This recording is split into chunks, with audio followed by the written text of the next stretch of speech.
Selamat datang ke The Kebun Test Spot Fast Growth Fertilizer.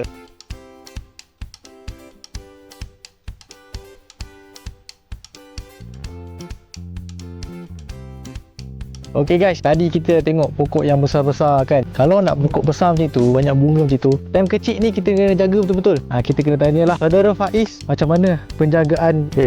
Pokok di belakang saya ni umur dia belum mencapai 3 tahun lagi. Maksudnya pada peringkat ni pertumbuhan vegetatif sangat penting kan. Jadi kita macam mana kita nak lebarkan daun-daun ni supaya kita dapat selebar macam ni daun-daun yang pembentukan daun, peningkatan klorofil pada daun ataupun hijaunya daun ini boleh menyebabkan pokok ni tumbuh dengan begitu cepat dan sihat lah. Jadi untuk pokok yang macam ni ataupun pada peringkat vegetatif, baja yang kita gunakan adalah Black Wizard Green. Kelebihan Black Wizard Green ni terletak kepada teknologi slow release. Maksudnya kalau kita letak baja tu selama 2 bulan, kita dah tak perlu fokus untuk pembajaan secara rutin lah. Itu satu. Yang keduanya, dalam Black Wizard Green ni kalau kita tengok kepada lab analysis, dia ada beneficial bakteria ataupun bakteria baik lah, macam mycorrhiza, trichoderma dan bacillus. Jadi bakteria tu untuk pastikan bahawa tanah kita ni berada dalam keadaan yang baik. Selain Black Wizard Green, ada guna foliar hijau juga kan? Okay.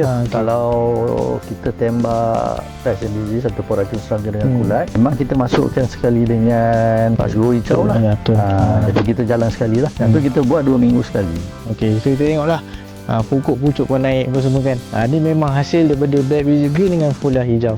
Okey tuan, kalau yang ni lah SOP pemujaan untuk yang ni untuk 1 ke 6 bulan, 1 ke 2 tahun, 4-5 tahun dan ke atas lah. Pokok besar pun ada SOP pemujaan dia.